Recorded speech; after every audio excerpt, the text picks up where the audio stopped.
Hello and welcome to another episode of Page Burners. We are working our way through the Malazan books in publication order. We're going to be reading books by both authors Stephen Erikson and Ian Esselmont. We're currently on Midnight Tides. We're doing these in publication order, so we haven't met an Esselmont book yet, but it's coming up. I think there's a Bocklane and Corbelbroach book after this one, and then Night of Knives is next. So that's what we'll be reading when we're done with Midnight Tides in about 10 weeks from now. 12 or 13 weeks, I think, if you add the time for Bocklane and Corbelbroach and the spoiler discussions that we usually do after each book. So we've just started Midnight Tides today. So today's discussion is going to be for chapters, prologue to chapter 2. We're going to be reading up to chapter 5 next, I think. I always forget to pull these up before we start. But I don't know, the next 3 chapters, I think, if I'm not mistaken. That's right. 3 through 5. All right. Okay, excellent. Thanks, Shannon. So that's what we're going to be reading for next week if you're reading along with us. With me, of course, we have a subset of the usual group of friends. Shannon, could you kick us off with introductions? Sure. My name's Shannon. This is my second time through the series, and we usually mention something we want to talk about. I was actually struggling to come up with one thing in particular, and then Steve said he was sick, and I liked what he'd picked, so I'm just going to steal what Steve was going to talk about and say the prologues and how they are in Malazan and, what we get out of them. You want to go, Mirka? Yeah. Hi, everyone. I was going to say the same thing, prologue, but maybe not in general the way that you described it. But this specific prologue, which is packed with information, I have questions. I want to see if my understanding is the same as your guys' understanding of things here. So that's my main thing. And there was so much in chapters 1 and 2 as well. I was kind of like, we could just discuss the prologue and that would be enough. But I mean, surely we don't have time for that. So yeah. Scabby Bloody Eye is a bad guy is a tag that's going to introduce himself next. That is my current name on Riverside, and that's the only name anyone needs to know me by. No, I am Carl. This is my second time through the series, and I was gonna talk about the Scabby Bloody Eye guy, but I think we kind of covered the prologue so far. So I guess I'll go with the Teist Eder, and no, scratch that. Very specifically, I want to talk about the holds and all the weird different gods associated with the holds. All right, and back to you, Varsha. Yes. What do I want to talk about? Do I pick my favorite duo ever and just gush about them for 20 minutes? Or there'll be time enough for that. I think what I want to talk about is the way the first chapter opens.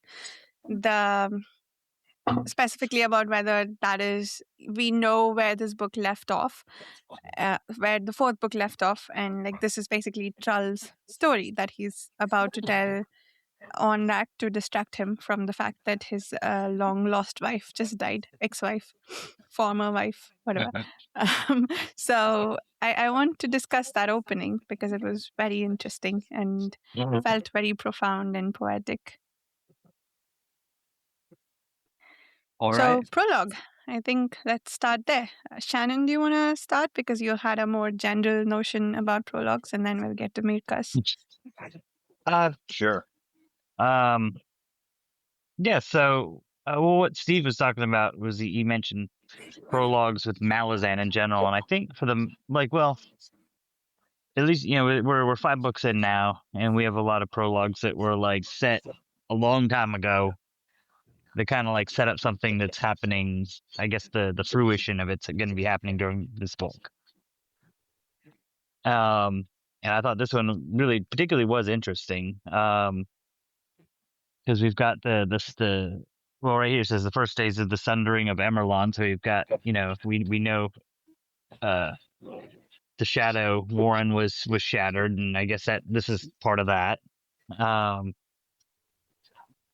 and then we meet these guys with some pretty awesome names like Scabandari Bloodeye, who Carl seems to not like, but I think he's a pretty great guy, Carl. Okay, well, you know what? Nobody's perfect. I mean, he was just trying to help out his own people, For sure. That's He's- definitely the sense I got from his interior Well, monologue.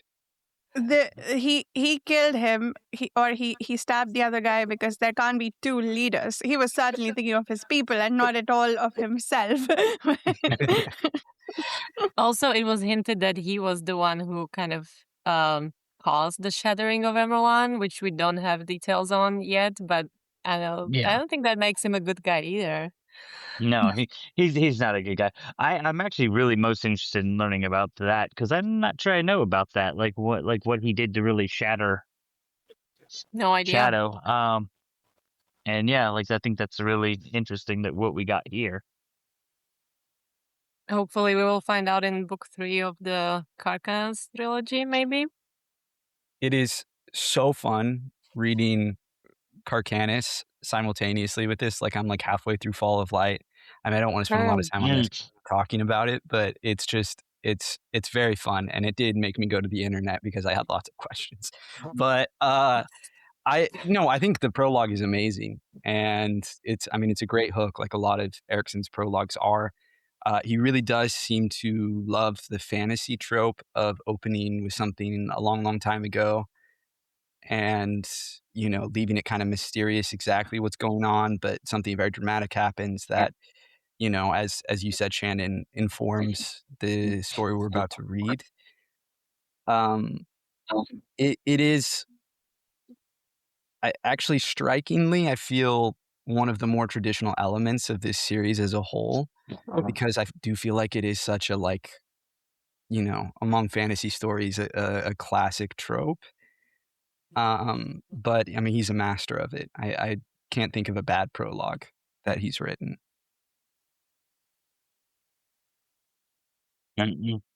Beyond that, It's true. I'll just add that this goes a little bit past the prologue, but I really appreciate how, like, a lot of the subtlety of storytelling of the Tice Eder culture and their history and who they are. And so we know from House of Chains that Trollsingar is outcast for speaking against one of his brothers, who is now king. But we also know that he's outcast and shorn for trying to spread the truth of their history.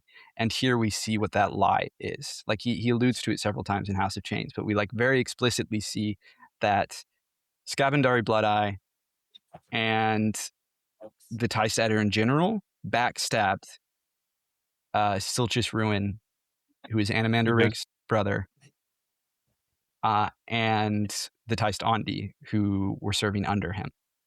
However, in their history, the Edder's history, the story is that the Ondi betrayed them.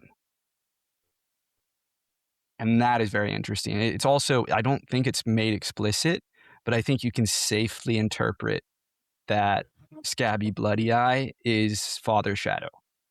They only refer to Father Shadow as Father Shadow in these first 2 chapters, but like he's the head of the Tice Eder. So, it's a safe jump, I think, to make. And yeah, it's actually, in fact, I think it's not just a jump. Doesn't he talk about his or think about his daughters? And then we do get the daughters like goddess names explicitly later on. So I think that is explicit.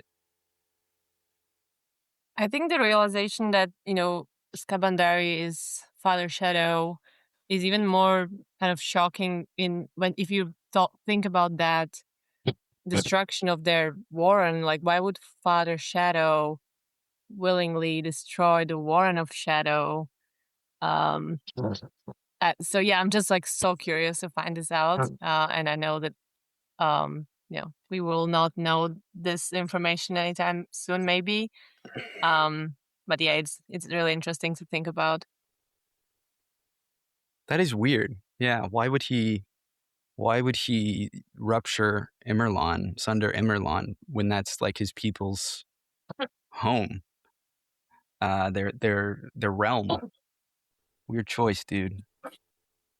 So what I think that's kind of something we can look at in the prologue is what happened immediately before the prologue. I mean, we got the prologue is the Tist Idor and some Tist Andi showing up in the the world of Malazan.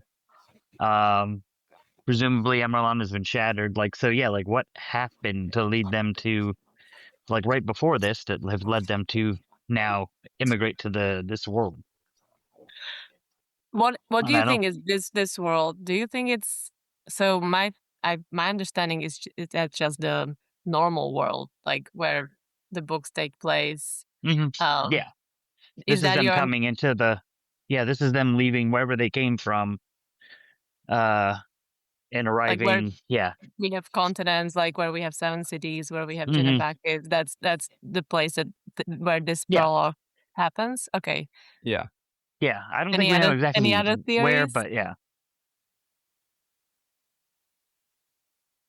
About where they came from? No, like where is this taking place, or is that That's a great pretty question. clear? Oh, I mean, we thought know that the Etter cross the ocean on boats, and that's how they encounter Yeah. the Barghast. We get that story in Memories of Ice. But wouldn't that be like Yeah. to come from this place where they are right now to the other continents? Yes. I don't think they're on the continent of... What's this continent called? Lether? Is it just Lether? I thought so. Is that where they are in this? In the present, the quote unquote present. I mean, we're slightly in the past of where we left off. Sorry, Varsha, you're going to say something as well? Oh, I caught you. Yeah, I was going to say, sorry. That the I thought they landed in Lether and that they're continuing from there. And they came through some warren to Lether. And that's the war for domination. I mean, presumably Immerlon, right? Curled Immerlon was where they came from. Yeah. They are talking about a gate in the prologue, which is, I don't know, a gate from Emerlon and Curled Galen to the normal world. I don't know. What is the correct term to describe? The planet has a name, I think. Yeah. Takes place. place. I don't know the name. It doesn't have an official name, but it's got it's like Woo or something that's been thrown out there. Okay. Interesting. Yeah, I think I don't know. You almost would think it would be called Burn, because Burn is the Earth goddess, like Burn Erikson. Gaia, or whatever, which like has been done, or just calling it Earth. I don't know. Weird. That like never comes up. So if they came from Kurald Emerlan, what are the Andi doing with them? They must be escaping from some common place where they all lived. Immerlon, so I right? think the Andi are coming from their own warren. Oh. Curled Galen.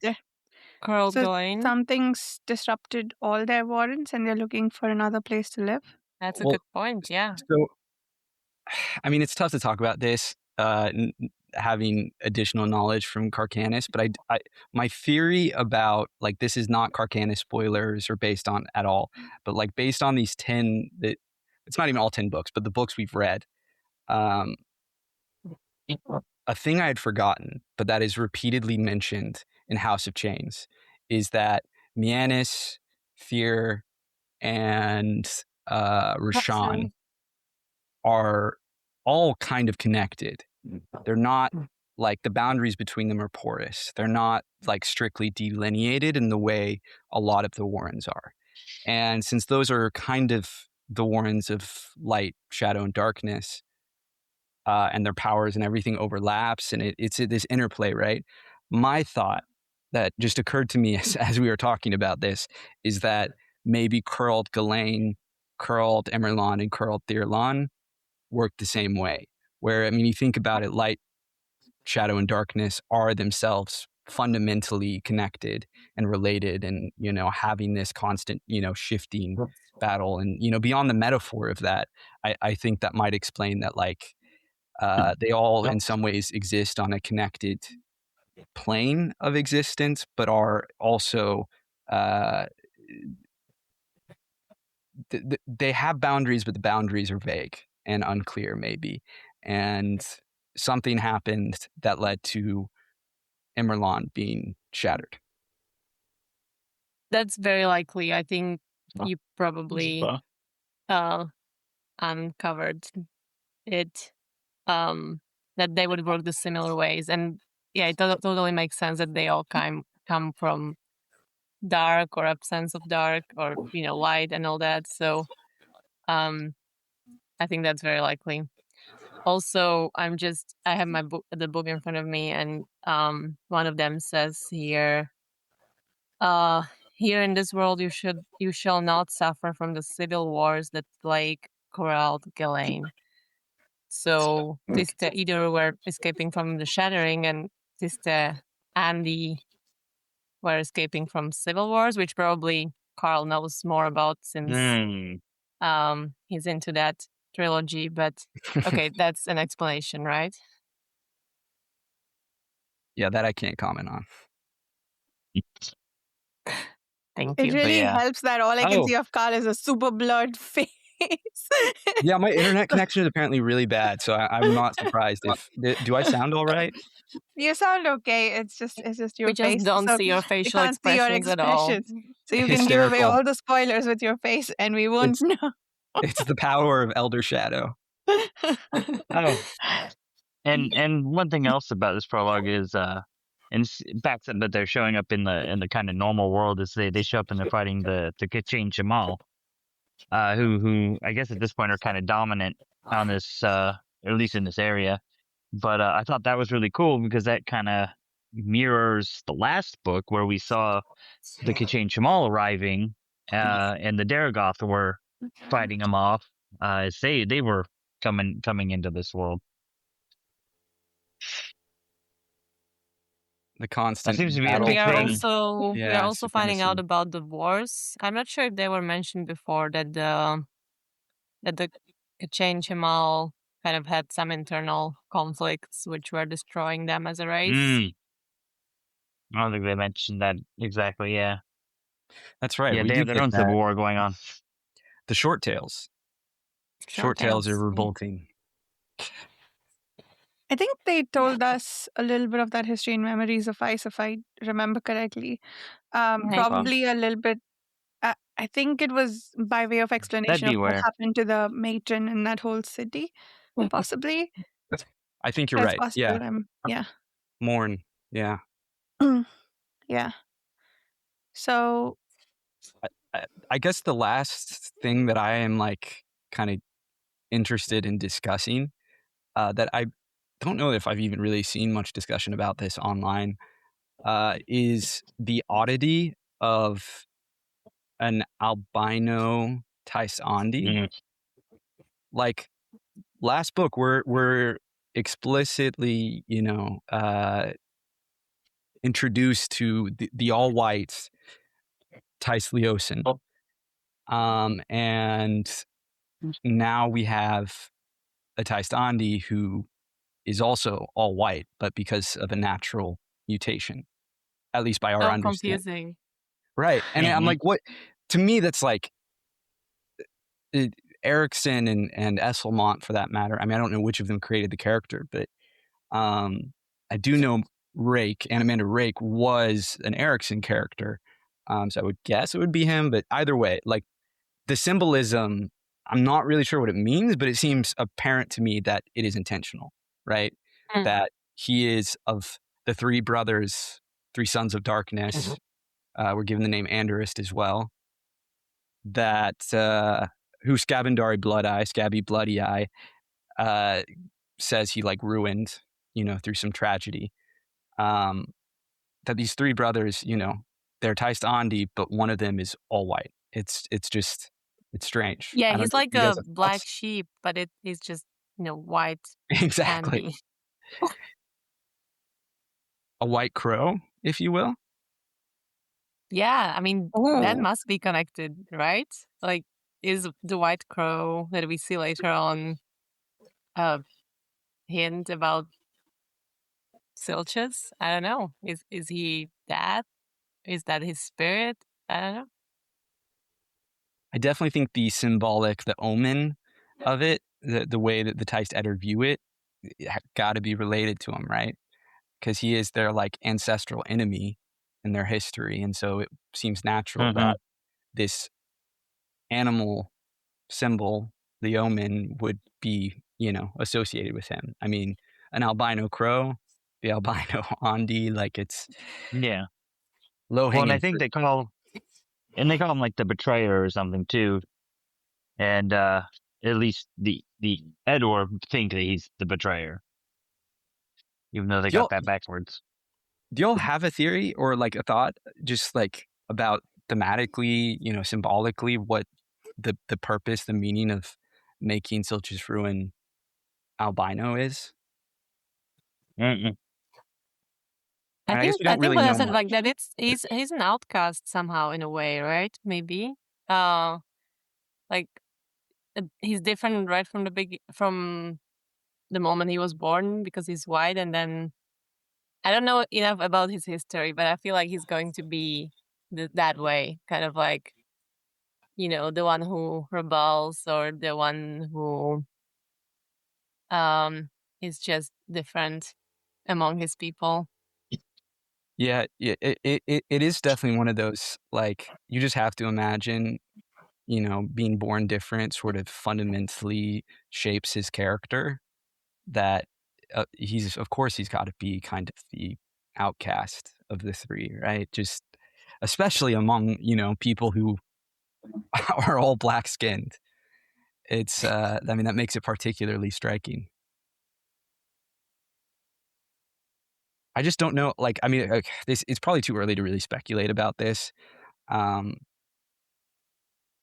I just am like trying to understand like what would be his connection or like, symbolically relation to the Leosin and to, what the kind of ideals that they stand for of like justice or like the way light relates to darkness.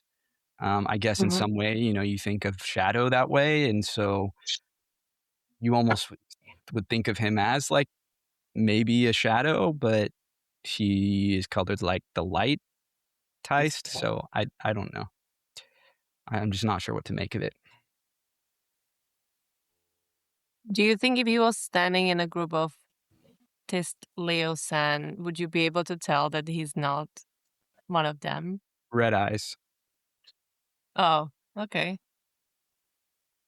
I believe the others have Yeah. like golden eyes or blue eyes or something. Mm-hmm. So probably yes. Okay. Beyond that, I just feel like his vibe is different, Like he's definitely got, kind of edgy vibes, which is very Andi.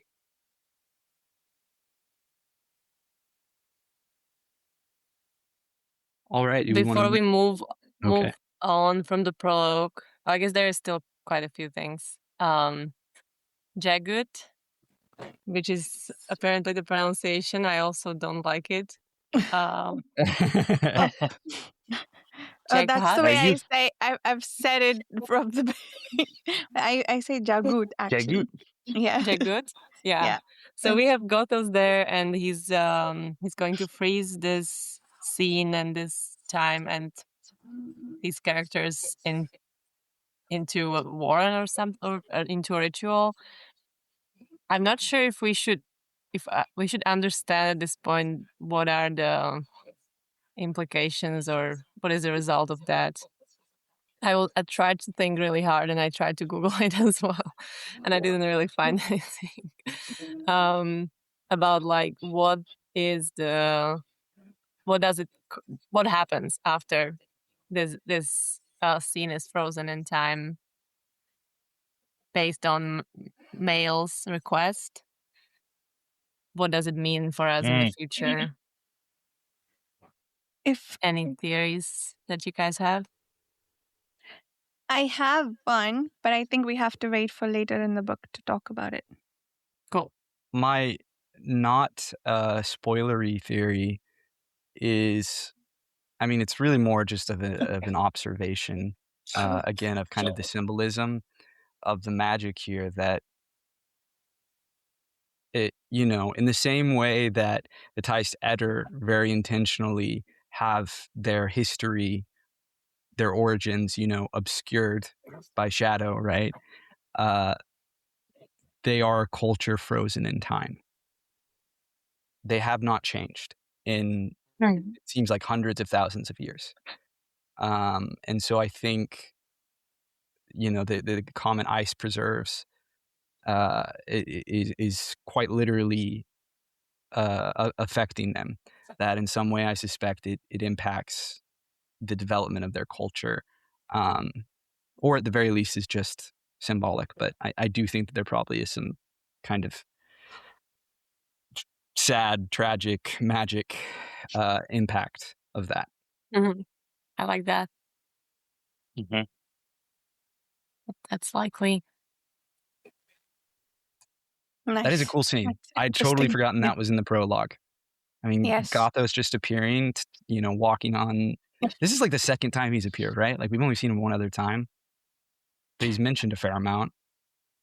He's the father of Icarium, writer of Gothos' Follies, which is occasionally in the epigraphs.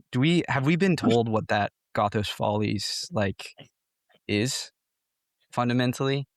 Because we definitely learn it in the 10-book series, but I can't remember. So. And so I don't want to comment on it if it's...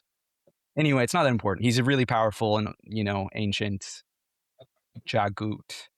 That does feel wrong. That feels wrong. Jagut. I love it. Anytime they appear, they're my favorite race. I think I've said that before. Yeah, this is immediately funny. Like, they have a very short conversation, but already it has all it needs from a Jagut. Oh yes. Yeah, Flood or flood. I don't think I realized just how funny they are. Now I'm excited whenever there's a Jagut on scene, because I know we'll get some quips that's like completely telling off the person that they're talking to. No matter who they are. Elder God Male says, "Can you please preserve instead of destroying?" He says, "Why?" Says, "I have my reasons." He says, "Yeah, I'm pleased for you." What are they? It's just such a perfect response. So many times when I'm reading these, I'm like, I need to use this in real life. Yes. I'm pleased for you. They're so quietly sassy. I love it. It really is. They're wonderful. Yeah, I don't remember at what point in the original, like my original read through of the 10 books, I realized that they all had this incredibly wry sense of humor, but it just totally changed my perspective of them and made me fall in love with them. They are just the best. They win every scene they're in. Yeah, it's easy to think of them as a somewhat tragic species because of the whole Immas wanting revenge on them and chasing down every last one of them and so on. So comedy isn't an emotion that easily comes to mind with the Jagut. And we've only seen them in terrible situations. I think there's like a Jagut family at some point in Deadhouse Gates that what's his name? I forget. One of the people that Duiker hangs out with, like, he can sense this Jagut family who had like a really terrible end after being chased for a while. So we've seen them in a lot of like really terrible situations or in mentions of terrible things that happen to them. So when we meet one of them, it's like it's curious to me now that I'm waiting for amusement and not some like discussion of the tragedy that's surrounding these people. I wish Icarium was more like that. He's, half Jagut, so Yeah. he has potential to have that sort of humor as well. But I don't think his character is not like that, really. No. Talk about a character frozen in time. Yeah. Right. Oh yeah. I think the problem with Ikarium is that most of what we get about him is from Mappo, and Mappo is just a really sad dude. So, But he's hysterical. Mappo is hilarious. He's the one with the dry sense of humor. He's when constantly he's not making these thinking about really... Ikarium, yeah, sure. Well, yeah, his internal thoughts are incredibly melancholy and depressing, but Yeah. his dialogue is often hysterical. Yeah, It's very I agree. subtly funny, like the Jagoot sense of humor, but it's there. That's true. Yeah. I One of think the reasons the I love exchange him. with Karsa was funny, if I remember correctly. Oh yes, Yeah. oh yes. Mhm. He's my man. I love Mappo. Mhm. The last scene in the prologue, unless anyone has additional comments on Male, the God of Seas, or the Jagoot, that we get the crippled god comes on screen in a big way, and he kidnapped a Teist Eder swordsmith to make him a big magic sword because everyone loves magic swords. Is Wibble a Tist Edor? I thought he was a Mekros. I made that up. You're right. Okay. Ignore me. And- What is a Macross? Is that like human from like that? It's a nation, right? Yeah, I think it's like yeah. They have like cities that are islands that are ships, I guess, because they move around. I don't know. I think there are people that I think are really interesting, and as far as I know, we don't know a whole lot about them. We saw the destroyed Mekro city in Memories of Ice, and then there's then Whittle hears his Rex or something, and then he gets kidnapped. But yeah, From the same ruined they're very much like scientific. I know that. Like they. What'd you say, Varsha? I'm sorry. I was asking if it's from the same ruined city we read about in Memories of Ice. Probably, right? Because this guy says his city was destroyed too. But isn't He was this the like only one. so much earlier than? It is. Oh, yeah. No, this is just a couple years before the rest of the Oh, stuff. Yeah, okay. because chapter 1 starts off with 1 year before the Lethari 7th closure, and then this part of the prologue is 3 years before the Lethari 7th Mhm. closure. So Okay. it's 2 years before the rest of the book. Right. So that that might add up actually. I'm not sure. Interesting. Yeah. So something about the fallen the crippled god. You know how last time when we discussed the spoilers, I'm not going to spoil or anything, but you guys mentioned that there is a theory that crippled god is a god from Earth, and then Yeah.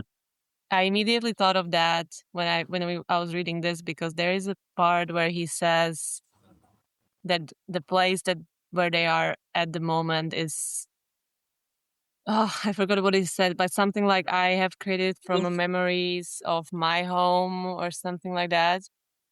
And then I went back and read the description of that landscape, and I was like, is that Earth?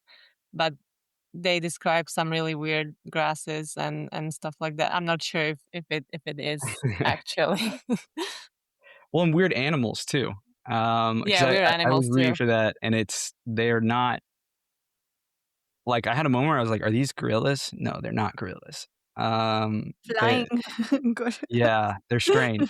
But I guess making it from the memory doesn't necessarily mean it's exact, because memories Mm. warp, and he is himself a broken being. So it I think would make sense that he makes something warped. Yeah, I mean, it doesn't disprove the theory. I was just like, I was kind of excited that maybe there's a proof for it, or like it just falls into place. Maybe it does. I don't know. It definitely is one of the things that I think pushes against it. And I don't remember if Erikson has ever actually commented on this or not, but Crippled God, interesting character. Once again, bringing people to his tent and completely ruining their lives.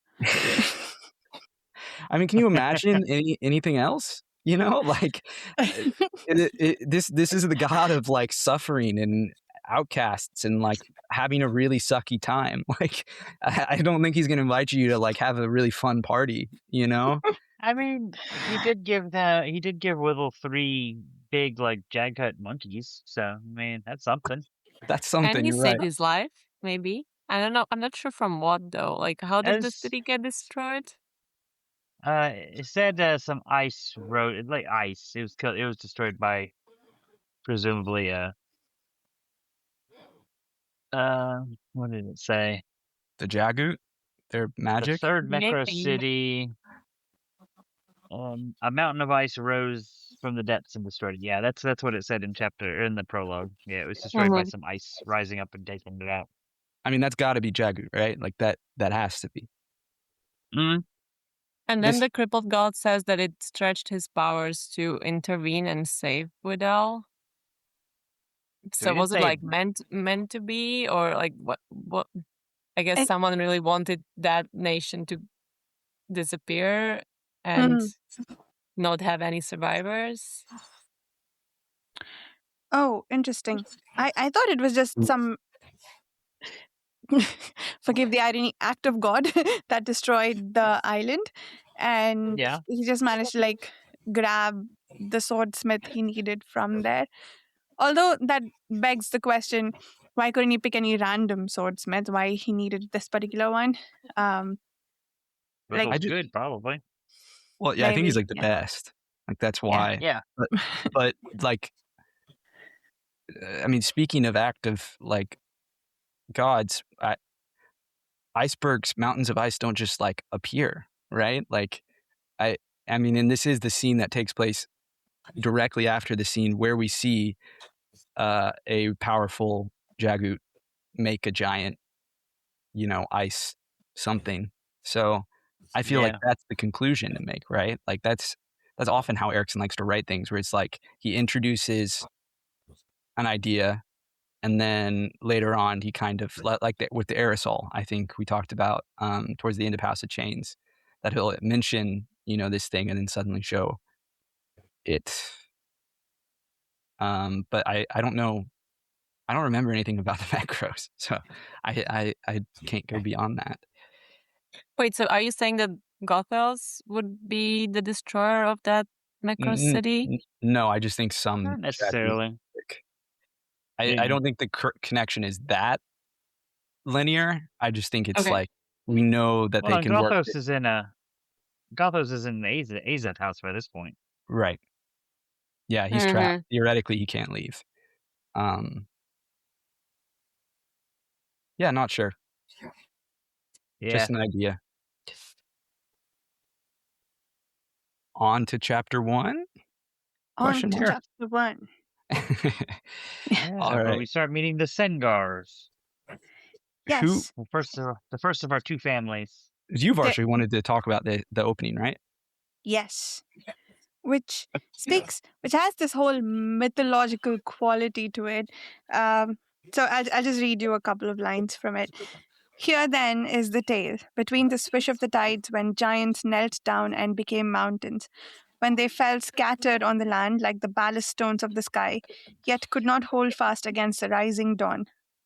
Between the swish of the tides, we will speak of one such giant, because the tale hides with his own, and because it amuses. So, one, I love that opening on so many levels. It works. I think first it sets up reminds us that this is Saint Charles' story that he started to tell. The Telanomas that he was hanging out with before waiting for whatever was about to happen, and while waiting for whatever was about to happen. And so like it's setting up the framing of it all. And then I think there's a little bit of a puzzle here, because now I want to know who this giant is. I don't think I remotely noticed it or recollected it from the first time. Still have no idea who this one giant the story is about is. So I'm going to be looking out for that through the rest of the book, unless you guys already know and you can tell me afterwards, or message me in the chat. Be kind and don't make me wait. But the yeah, I think that's it. It's brilliant, and then like the poetic quality to it, and then the little children's tale sort of thing with the giants and the mythos of his people, again about the giants. So there's just so much about it that I love. Yeah, I I'm had right read there it. with you. It's so cool. I also spent some time thinking about it, and I don't know. I was like, is it a metaphor? Who is this supposed to be? But then, I mean, after you stop reading, it kind of continues along those lines as well. At least I think that next part still describes that giant. Yeah, I think Yeah, so. it's just like there is so much space for imagination and kind of like your own understanding of things. Yes. But I'm also very curious to know the correct answer if there is one.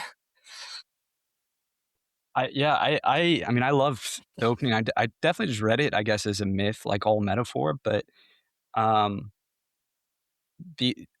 that you mention that, I do wonder if it's one of the giants Quickbin saw in Memories of Ice, who's holding up Burns like ribs, like Burns' children. I mean, those are the first sorts of people who come to mind, because the other giants we know about are the Toplikai, and I don't know, that just doesn't sound right. Yeah, I mean, that might make sense. They're like supposed to be people made of stone, right? Like stone giants is how they're described, if I remember right. Would you But consider? then Sorry, go ahead, Mirka.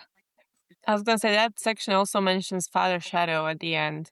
So you have like this story about giants and like, all these metaphors, and then I don't know. I think you are starting to think, okay, is this about Shadow Realm? The Father Shadow is the giant then, or probably not. But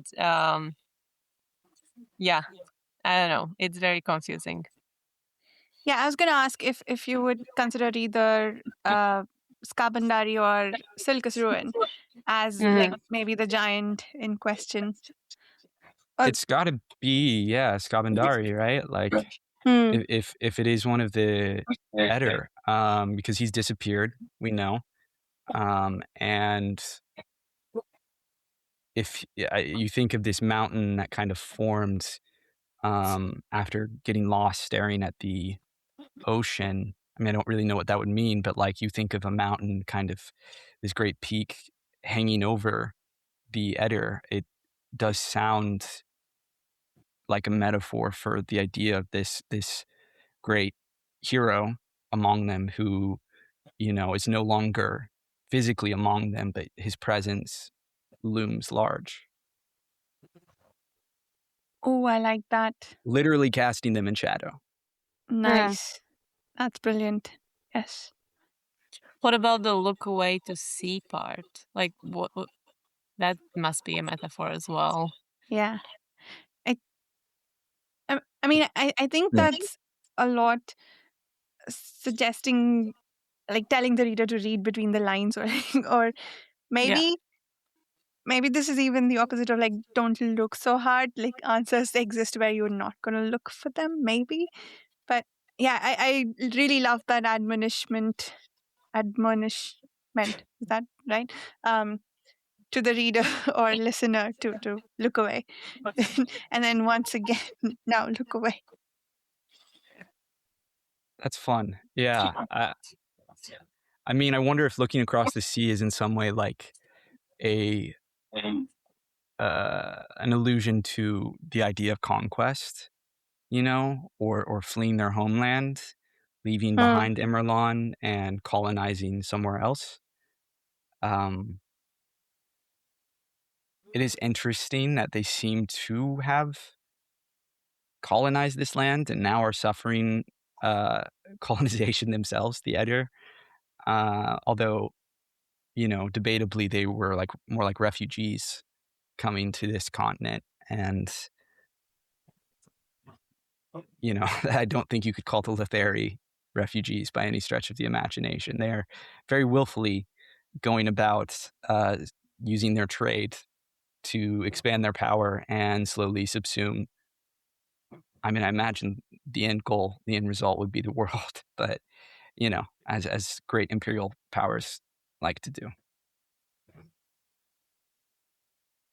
Yeah, it's interesting that their roots lay in betrayal, and right now, well, we don't know who's betraying whom yet, but the Lethari are betraying some treaty that they signed apparently, and I guess Hull predict late in the second chapter, he says he wants to help the Tist Edder go to war against them. So there seems to be a lot of themes of what's the word I'm looking for?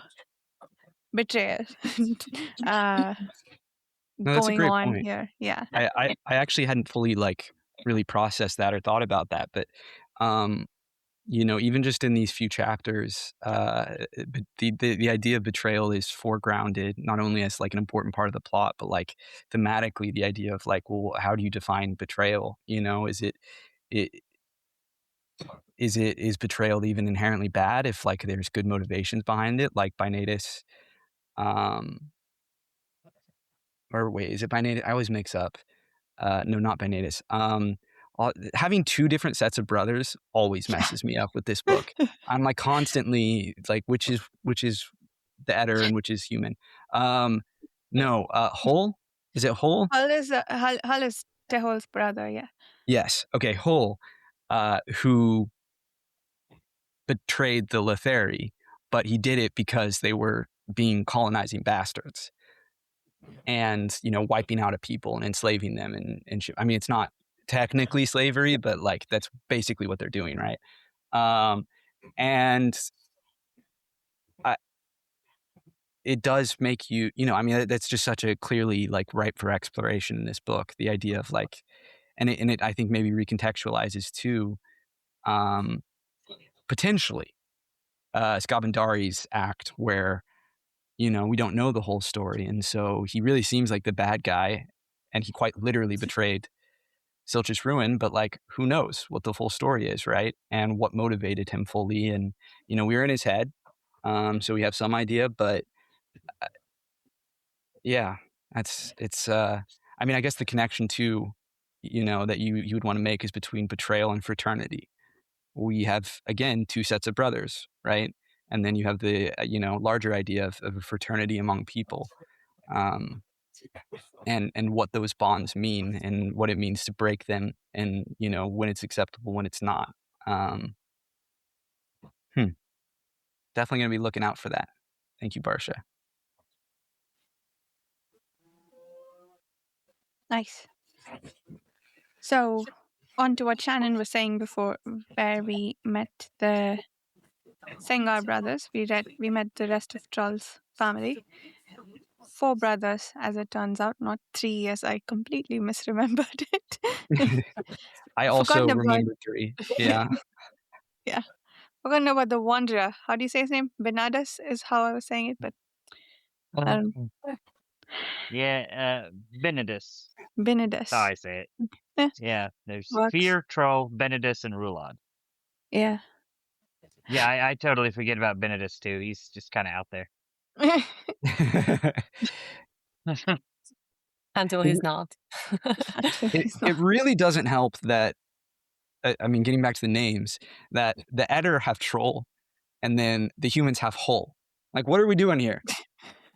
Well, come on, Erikson. What are we doing? Well, and there's Benedus and Brees. That's true. Or Oh my There's God. Benedus and Udonas, which is also kind of similar. He never stops. Oh, yeah. He really, Benedus. this, he's going to be the death of me. And then, as you said, there's Hull and Troll, but then there's also Tehol. This is, I don't even know what to say. I'm I almost gonna. think it's intentional, honestly. This book just throws you completely off guard with the new world, new set of names, and they are really hard to remember. I don't know. Maybe it's just because the Malazan names or Malazan nicknames are just objects. Quite often you have bottle, you have whatever. And then you have Esgara, Disganar, Shoot or me. whatever is the king's name. And you're like, I'm not Yeah, remembering this. I think you're right, Mirka. I do find, especially when we get like in chapter 2, when we start getting into like the court of the king and everything, all their different names and stuff. I do. There's something about like I did find like the Genebacchus names a lot easier to remember than these people, like the Far and away. chancellor's name, and I I don't think know it's why. almost as But if he wanted to, you know, make even more prominent that difference between that world and this one, and you know, they are completely different worlds. One is kind of like based on a military expansion, and the other one is very much economical and just trying to find your place in the world of politics and wealth. So yeah, maybe it's an intention on Erikson's side. I hope Well, this time around I can differentiate between all the different courtiers, because even on the second read through, reading that court scene, I was constantly mixing up the characters. I mean, I couldn't tell you any of their names. Well, I think Erikson does do. Yeah, I think he puts a lot of thought into the names and trying to make it, like regional names. It's it's like the real world. I mean, here in America, we're kind of a lot of different people from a lot of different places. But you start getting into some, in France, there's a lot of French names, and it's just kind of the way it is. To that, but yeah, these Lethari names, I think, are a little more difficult. To bounce off what you were saying there, and that Mirka had started with earlier, the brothers being like, I mean, they are reflections. I think very intentionally the grouping of brothers, and you have middle sons as kind of our POVs. Or I guess we get multiple Bedic's brothers' point of views, but Tehel's the one we're introduced to first. He's the one who has the most scenes, and likewise Troll, right, is quite literally our point of view for the whole story because he's telling the story. And yeah, their names are similar, Tehol and Troll, and they are the middle sons. They feel, or they express, existing, feeling like they exist on a spectrum between their brothers. And then, you see kind of, I think, reflected in their cultural values, the roles that the brothers all take on, with maybe the big exceptions being Bryce, I don't know how we're supposed to say that, the youngest Vedic brother, who is like, the big knight champion, and then what is his name? Rulat. Rulat, thank you. Rulat, who, is like a shithead and is flirting with his brother's wife, like a cool, normal person does. It's possible it's because we're seeing him through Charles' eyes, but I immediately hate the guy. Immediately. Rulat Sengar is a jerk. Well, it almost does seem, if we're comparing and contrasting, I mean, Bryce is honorable and all this stuff, and they're both the youngest sons, and then Rulad seems to be the exact opposite. Is it Fear or Binatus who ran off and like basically lives in the wild alone? Binidas. That's Hull.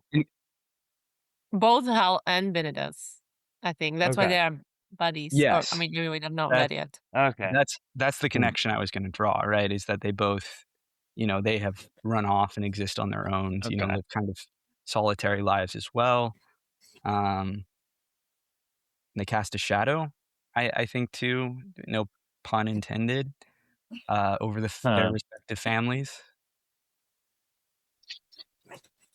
One thing I did while we're talking about the Tist Edur here at the beginning, I did want to ask was, to me it seems like they're vastly different from the Andi. I mean, are these guys immortal like the Andis were? They don't seem like it. They seem like they're just gray-skinned tribal people, like where the Tist Leosin and the Tist Andi both seem like they're immortal and I don't know, more than just a tribal like this. I think you're right. I mean, we'll have to see, but they definitely seem mortal. Yeah. And Okay. certainly their culture is hugely different. I mean, not to like they seem more barbaric, right? They don't have the kind of more sophisticated like technology and magic that the Andi have. Yeah.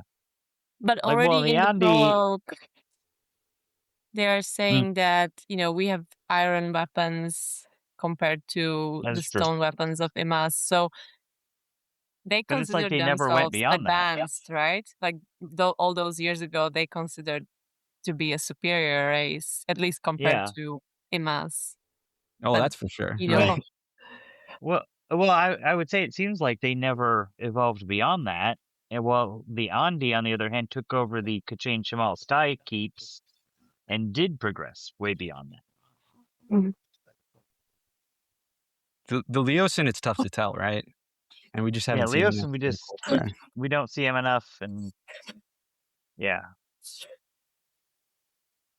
it is conspicuous, I think, that the Andi literally live in a floating technological mountain castle, while the Yetter are, seemingly mortal and live in. I mean, frankly, they have a much more normal culture. Like it's the Andi are weird. They're really weird. While the Yetter, like, they almost feel human in how they exist. They have some like almost ceremonial aspects to their culture, though. The other, I mean, Oh yeah, like even in this first chapter, we kind of have the hints of that. There's the hierarchy: who can speak, who cannot speak, how do you approach. You would almost expect that from the Andi more than from the Edur. I was a little bit confused because they seem like villagers. They have their fields and their beehives and all that is described as Thrall is walking through the village, but then there is that fanciness about their behavior as well. I thought that was quite a contrast.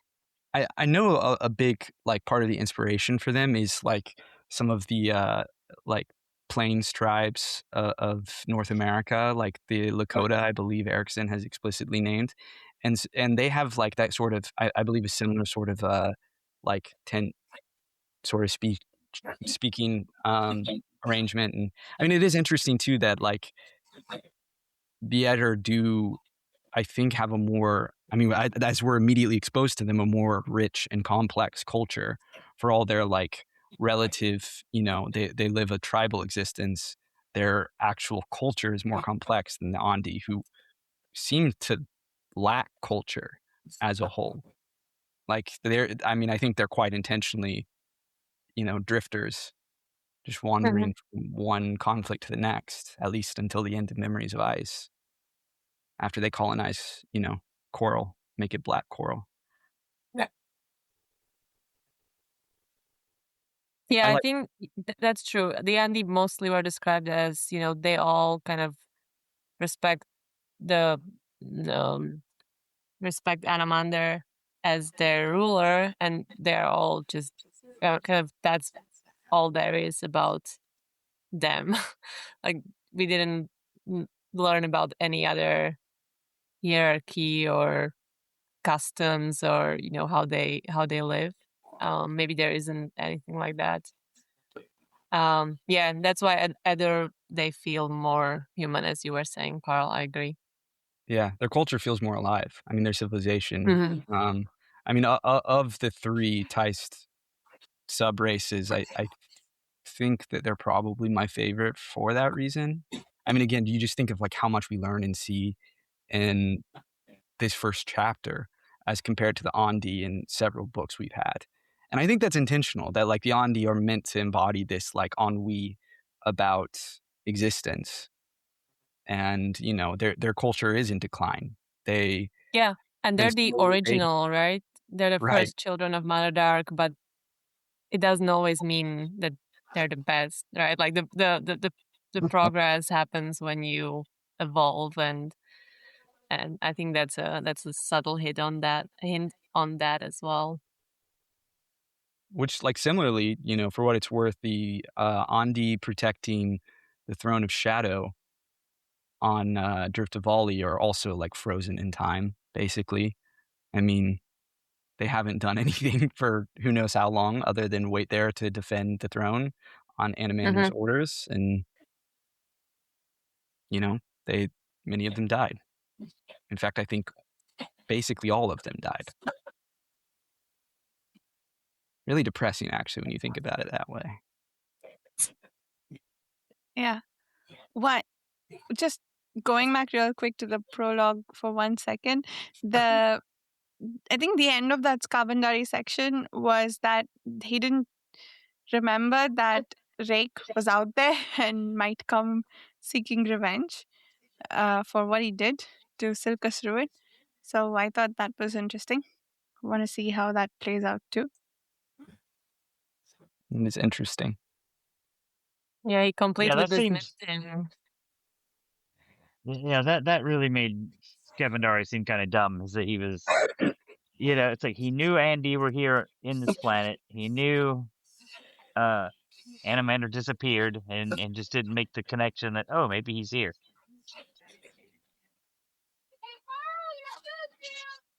They all came to the same place. So yeah, that is curious for sure. So we have a casting of the tiles by Featherwitch. We get a little bit of Udonas' perspective. And so I was curious if any of you made connections. Like all the a lot of the Deck of Dragons readings we've had so far, as rereaders, I think we were able to figure out what they were foreshadowing. And I think I did figure out some of it when we had that scene with Breeze and the Cheda later on. But in this scene with the casting that the Featherwitch does, I had no idea what she was talking about. I was curious if any of you picked up on some details. I don't quite remember. I'm trying to find it right now. There was a lot. It was just, so much information. I think I was trying to find like parallels between, you know, whatever she mentions and the standard Deck of Dragons and the pantheon that we are familiar with. I don't remember if I was successful or not. We're talking about the holds, right? And all the different gods and stuff. Sorry, I had to step out. Is this touching what you want to talk about? Yeah, no, this is exactly because I was reading that, and like even knowing so many of the books, I could not, for the life of me, piece together most of who she references.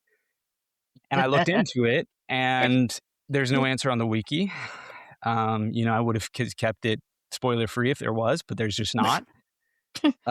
So I actually wonder how many of these are supposed to be gods or ascendants we know, or you know, ever meet, versus just like figures.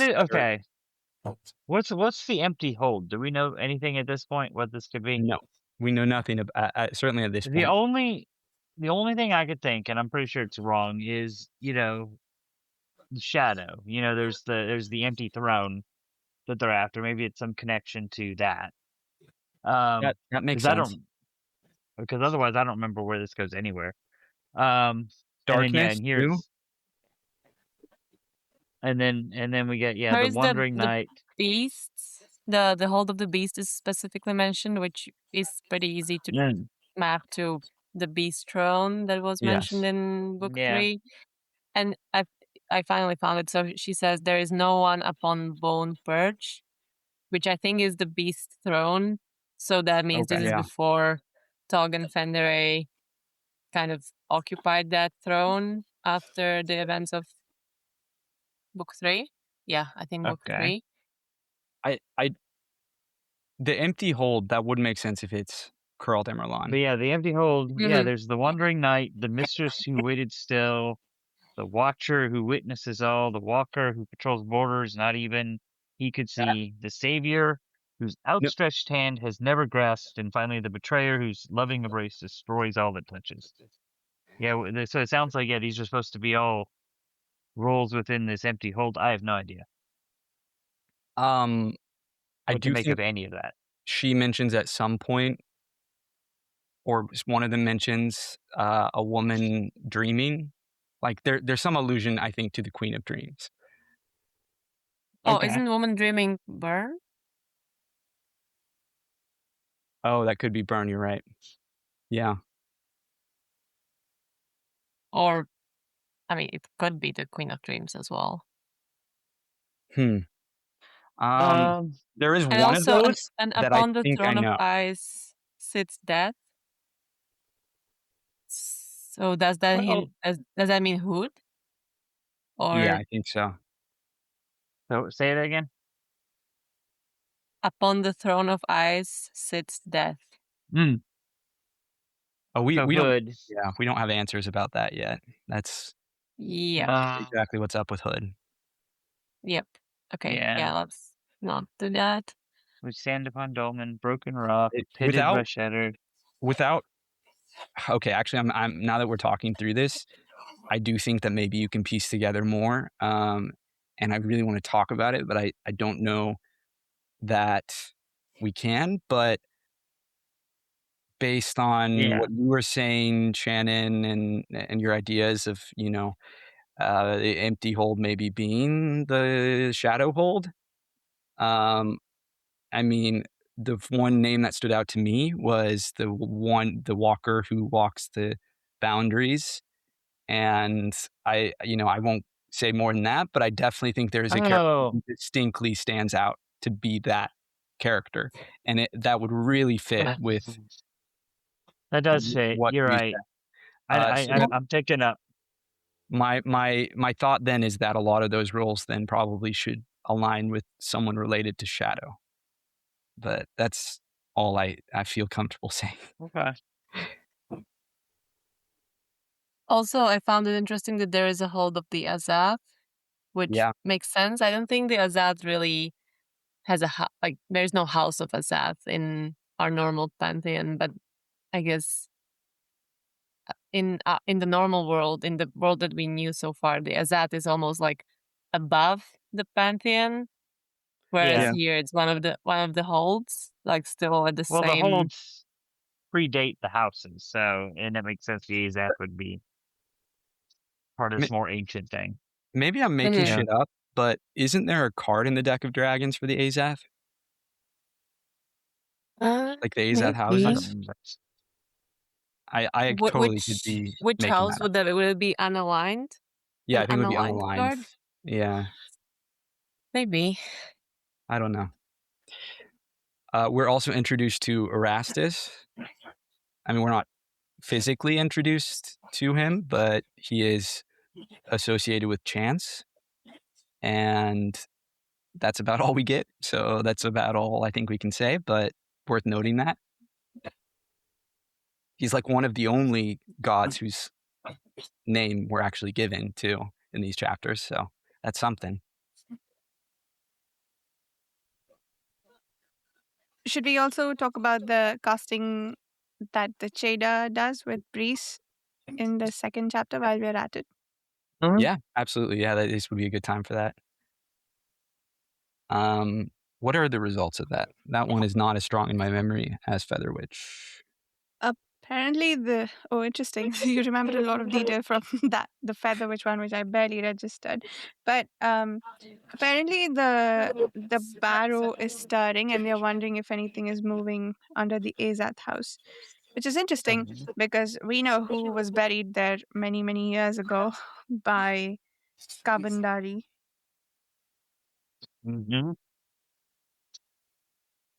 Yep, Silchus That's ruin. cool. That's very interesting. Yeah, I Mhm. didn't make that Good point. connection immediately, but that's true. Like in the prologue, you know that Silchas is going to be imprisoned in an Azath, and then they Mhm. immediately mention Azath waking up. Yeah. And as you mentioned, Mirka, towards the start, right? We got the white crow flying around. Mm-hmm. Pretty interesting. Yeah. So interesting. What is it foreshadowing in the book? But was There's a it lot of foreshadowing. something? That Yeah. I mentions of, you know, I'll just hold off. I'll just hold off. Yeah. There's a It's lot there. also like, are these hints of what is actually going to happen, or is Erikson trying to kind of like lead us in a completely wrong direction? And it's going to be, we always have to kind of consider that as well. Things definitely go in unexpected directions. Yeah, absolutely. I do feel like when you have a legit fortune teller, like Fiddler, for example, we're meant to like Featherwitch, we're for sure meant to understand that her magic is legitimate, not least Mhm. because she gets possessed by a demon or brings a demon in, that ends up like freaking almost killing her and Udonas, who's my boy.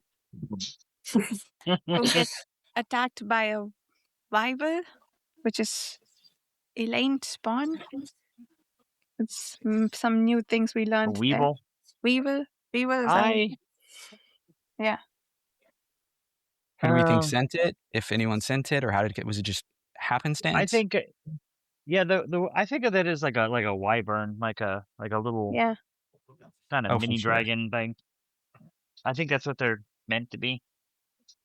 That makes sense. But yeah, definitely a link. But quite vicious for that, it seems, because it inflicted quite a few wounds while being completely invisible. And maybe poisoned him with their blood. Oh yeah, that too. So might have some long acting effects on him. Mm-hmm. We'll have to see. And Edo Chief wants our Sangar brothers to go on a quest. To get a spear of ice, a javelin of ice, Yes. which we do know there's a prophecy that nothing good will come of it. For chapter 1, it opens with Hanan Mosag's vision. There's a spear of ice newly thrust into the heart of the land. The soul within it yearns to kill. He who grasps the spear will know death. Again and again, he shall know death. Very ominous. Makes you wonder, did he give that prophecy before he sent them for this, or later on? I think that's why he sent them, right? Because he saw this vision. I don't know. I thought That is something how I nothing read good it, was going to but come from. yeah, I don't know. I guess it's He not who made. grasps the spear shall know death. Like and he's willfully sending these guys after it. That's true. Maybe the But- vision is something else, like a promise of power. Probably that's why he wants it so much. And it's Or worth. something he could have said. He could have come up with it later, after the fact, and made himself Mhm. sound smart. It's worth noting he's sending, not like his sons. He's sending potentially Oh, true. rival sons to do this. So if he thinks it's going to end poorly, probably should send the Singar brothers. Mm-hmm. It's a good point. He tells them not to touch it, though. It sounds like he wants it for himself. Yeah, he had to have had the full prophecy because he does give that warning. You're Yeah. right. Yeah, he told him not to touch it. You're right. Forgot about that part. Again and again he shall know death. he wants to be the one to know death again and again. It's interesting. I don't know. Maybe. Well, my thought would be that if he just had the words and didn't necessarily have like a full vision, that he, like every idiot in Greek mythology, hears that and thinks, oh, well, no death again and again, meaning like I'm going to kill a lot of people and be really badass and cool, as opposed to, maybe tragic Yeah. things happening. Yeah, true. I mean, that's one way to read this is, he who grasps it will know death, and again, the end he shall know death. So it's like, maybe I'll be a conqueror. Yeah. Mhm. That makes sense. I mean, I guess the other bad interpretation of that is, death of loved ones or people you care about, perhaps. That's also knowing death over and over again. But I guess the default interpretation could be that they'll be conquerors.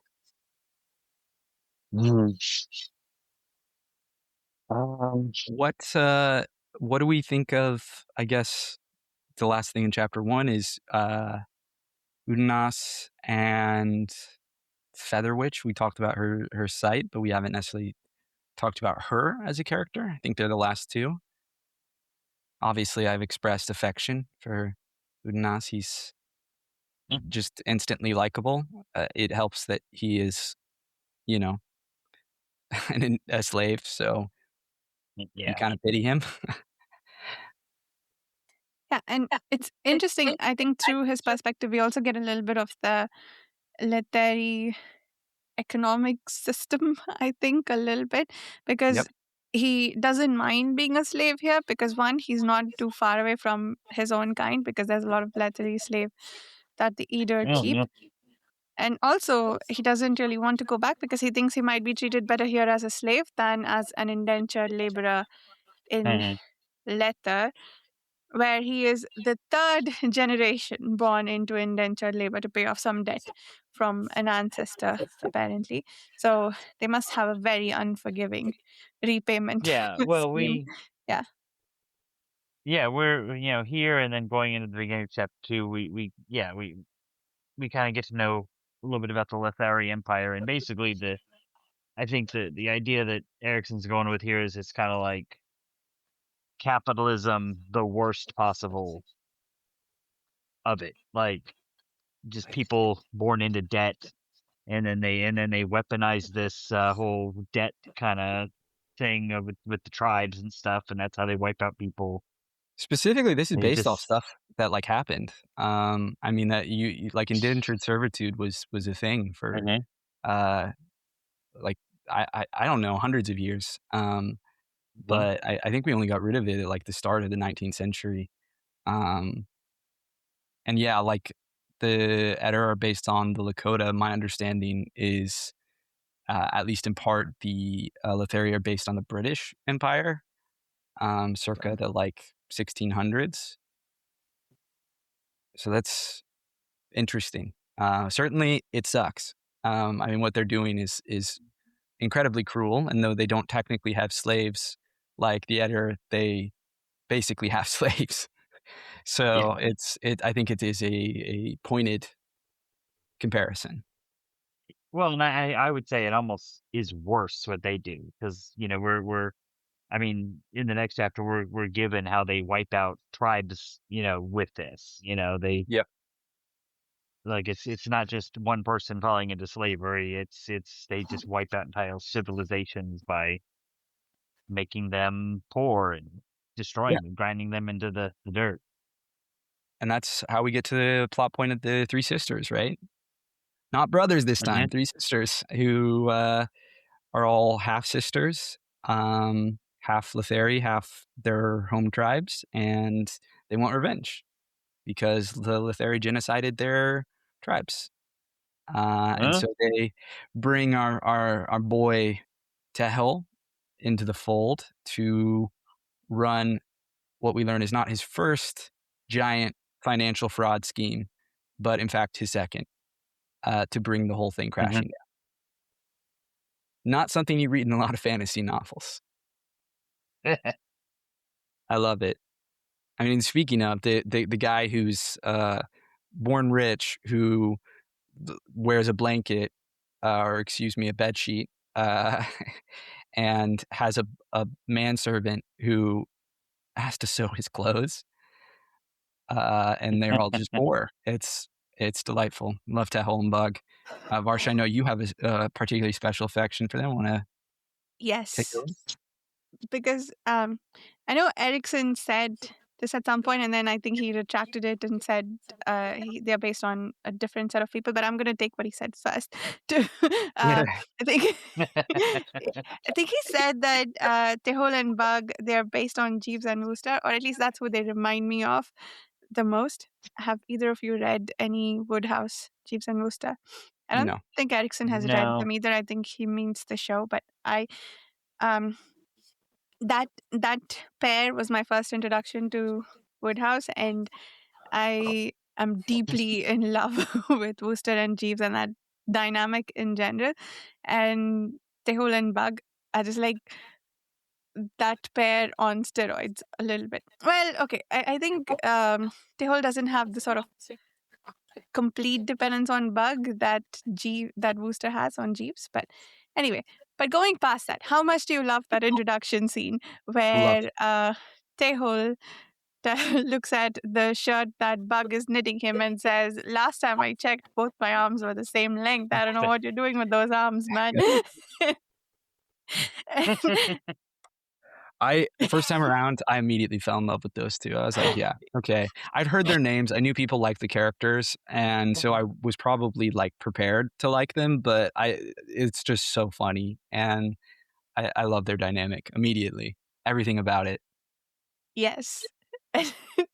and then he has just enough for one leg of a of a He pant or asked two them though, very short right? legs.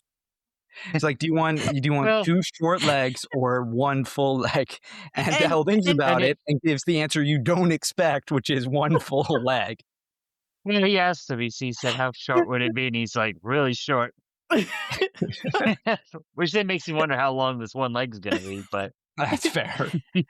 it's just like, what does he plan to do for the other leg? Continue using the bed sheet? Best with these two. You know what they remind me yeah. of is, and I may be entirely biased by the fact I'm reading Great Expectations right now, but they feel very Dickensian to me. They're dynamic, and in a big part, I think it's because of the the way they explore financial circumstances, unusual financial circumstances and poverty, and the disparity between rich and poor, and are on top of that a quite comedic take on it. And I love that, like, in fantasy stories we get so many natural, like, preternaturally gifted fighters, and here we have a preternaturally gifted economist, trader. Like, he's done it once before, and he's going to do it again, bring the whole economic system crashing down, and it's just delightful, hysterical. Yes. I'm really excited to reread that because I expect to understand more of it than I did last time. But yeah, I just love that whole thing as a subplot. Let's see where it goes. It's fun. Yeah. It is very fun. I think it was a very wise decision on his part to, like, most readers, myself included, are probably not going to be like uber excited by the idea of, like, a financial conspiracy plot in a fantasy story, but you make the characters as fucking hilarious as they are, and then you add the stakes of trying to bring down this incredibly corrupt empire, and it just works. Like, you get invested. Yeah, and the kind of politics that they follow, like, that's completely centered around economics, right? Like, all of this thing with indentured labor, which you already know and hate them for, and then seeing it from, I imagine this is because we already like Trull, and seeing how upset he is about the fact that they're coming to steal their seals. And somebody says something up to the effect that when they go back, like when they come to the great meeting, it's going to be, oh, we already got some seals, like might as well, let them be ours, and maybe even make treaties to the effect that they'll keep coming back here to hunt where they really shouldn't. So, I mean, that whole attitude of, I forget what it reminds me of. There was some real life thing that recently infuriated me, and I was like, okay, you're here, you took it, so now you're just going to keep it and not even apologize for it. And that A seems lot to of that in be, human history. Yeah. yeah, sure. That seems to be the entire attitude. So Right. yeah, I think already, like, even if I was reading this for the first time, I think I'm excited for this subplot of something that could potentially bring this economy down to its knees. It is. I forget who mentioned this earlier. It might have even been Mirka, who we lost to the Warren of Sleep. But the parallel or not just parallel because they're actually very different. But this is our second major empire. Like, I don't think the Panian Domain really count. And so we have the Malazans, who we have conflicted feelings about. And now we're introduced to a completely different empire who, admittedly, I don't think, at least up front, we have conflicted feelings about. We're not made to sympathize with them at all. And, but the Malazans are markedly more martial in their approach to empire. They're all about military conquest, while the Lethari are a vehicle of economic conquest. I think, actually, Shannon, it was you who was mentioning that, comparing the two. It's interesting, and we'll see if the king is a Lessene or is a Kalinved.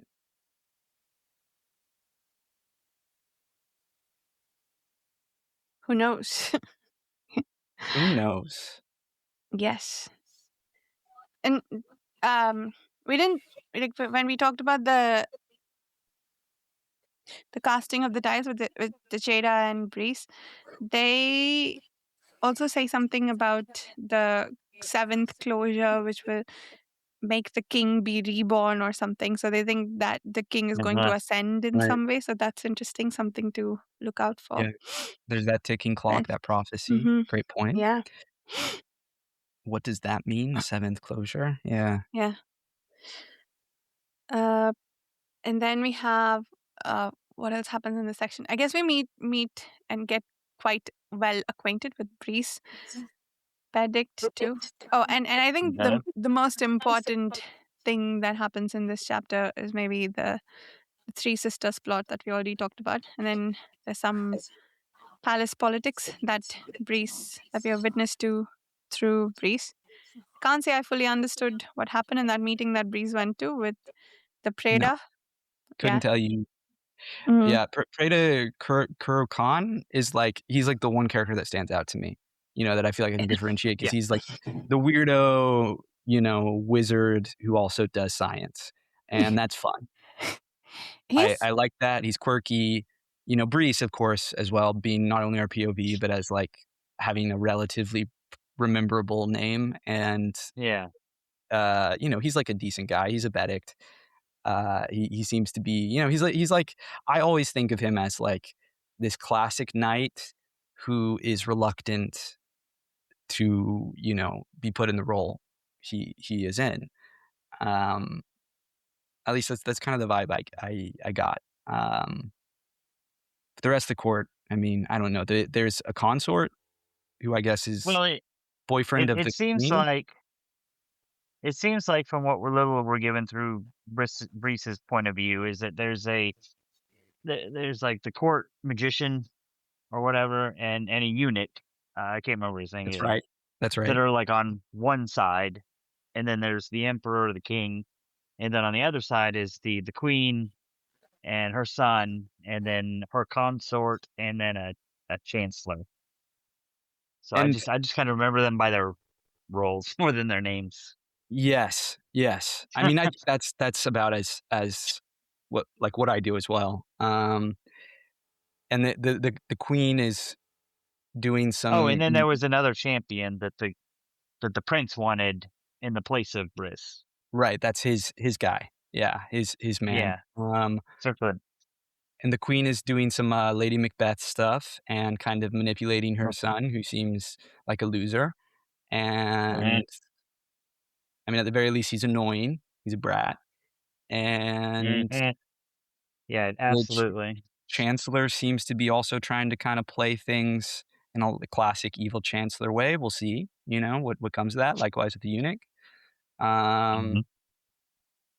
I guess this is why we want our emperor to be reborn or something, because then his son won't take over, because his son definitely sounds like he sucks. Yeah, that's for sure. We haven't met the king yet, right? He's not in that scene. He's still off stage. Have Yeah, not met him yet, and I don't know what we're supposed to think of him yet. I mean, Hull definitely doesn't like him. fair, I think, but yeah, but Kura Khan, I think, likes him, so I think we're supposed to maybe kind of like him. True. Hull's interesting. Very stoic, obviously traumatized, an older guy. Mm-hmm. We didn't really talk about him. I mean, I don't know that there's a lot to say so far, but he is, in exile and seems to be preparing to fight back against the empire he formerly fought for. Is there another Betic brother? Well, I did think that was no, just the three of them. Okay. I did think that was really interesting that the three sisters are talking to Tehol, and they're bringing up Hull, and they're like, oh, yeah, we want to bring down the economy, and I think Hull and Tehol's like, I don't know if Hull would like this, but and then at the end he's Hull's like, yeah, I'm ready to start a war with the Edor, so it's like, well, maybe Hull would be okay with it. Maybe he's not. Maybe he's not a saint, maybe he just also wants revenge. Exactly. Like I, was saying earlier, like Hull definitely casts a shadow. Like he's this larger than life figure to his brothers, and they're both kind of trying to live up to him in their own ways. I think it is notable that Hull is himself a martial figure who, his response to conflict is violence. And not that he is like an overly violent person. We're actually led to believe he's relatively pacifistic. I mean, certainly not a tyrant. As opposed to Tehol, who wants to go about things from behind the scenes, manipulating the market.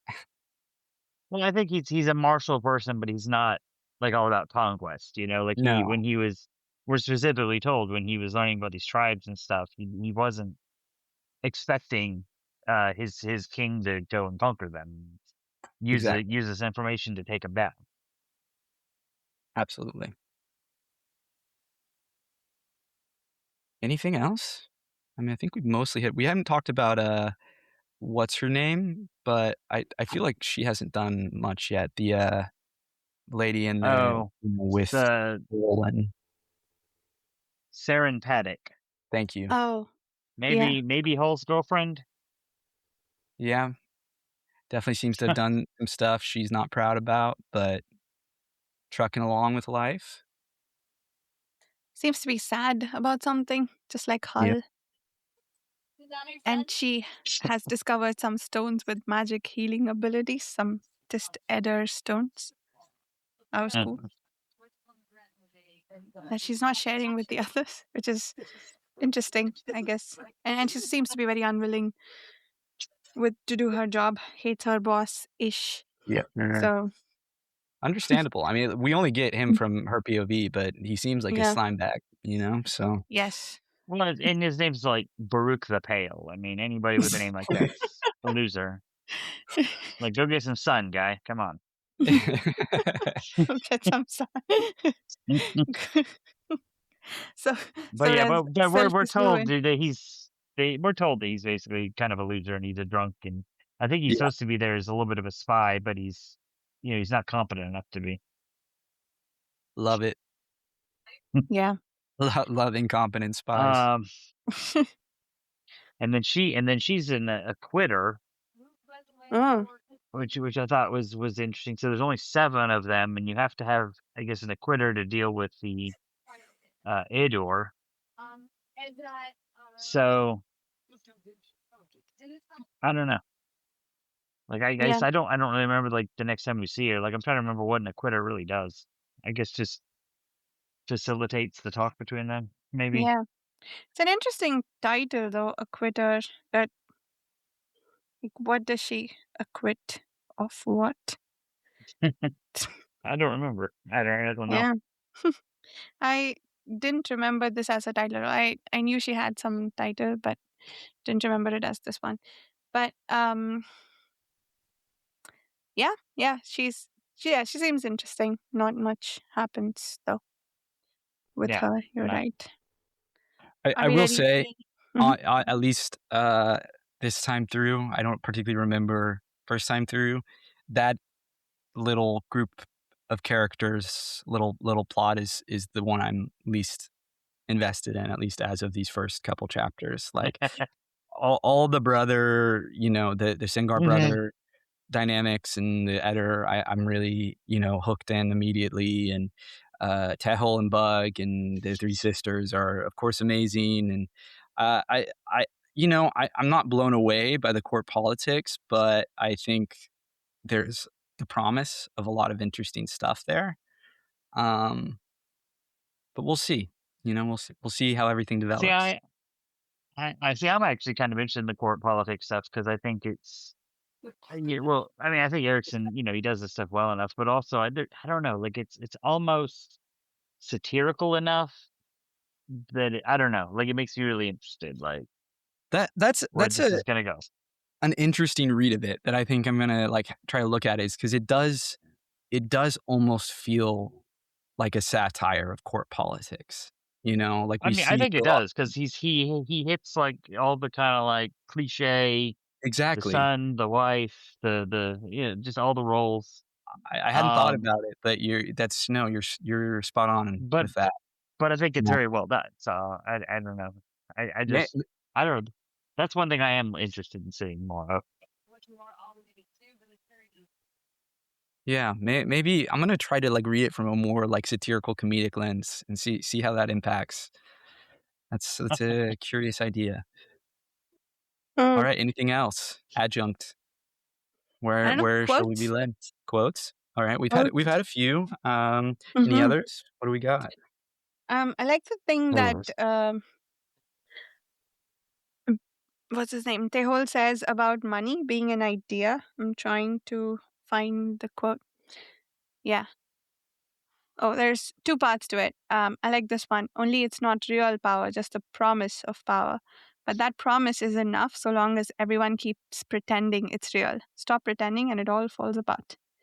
That's the whole stock market summarized in 3 lines. There we No, go. I mean all ideas of loans and it does, I mean don't want to dive into real life economics overly much, but that's why there are concerns about any individual currency collapsing because suddenly nobody trusts it anymore and it has no weight. It's that's the power of economics, is so much of it is the power we give it. I mean, it's interesting too, I think, that you think of it in the way that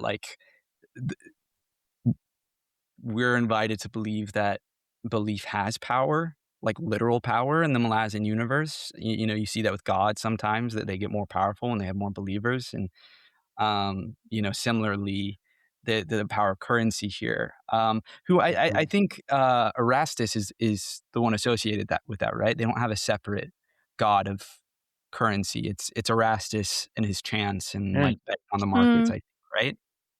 I think so. I don't recall actually noticing that, but you might be right. Yeah. I mean, that think makes so. sense, though. He's sort of implied to be the god of chaos in some sense, right? Or chance, I guess. I guess he's the equivalent of the brother and sister, the sibling, the lord and lady, maybe. Yeah, it's not full blown chaos, but it is ordered chaos, chance. upon his luck, and he is, I think, explicitly called like chance. So we'll see, what comes of that. Yeah. Yeah. And the other bit he says about money again is money is sleight of hand unless you've got diamonds in your hands. Then it's not just an idea anymore. If you want to know the cheat behind the whole game, it's right there. Yeah. And then it goes on to say, even when money is just an idea, it's power.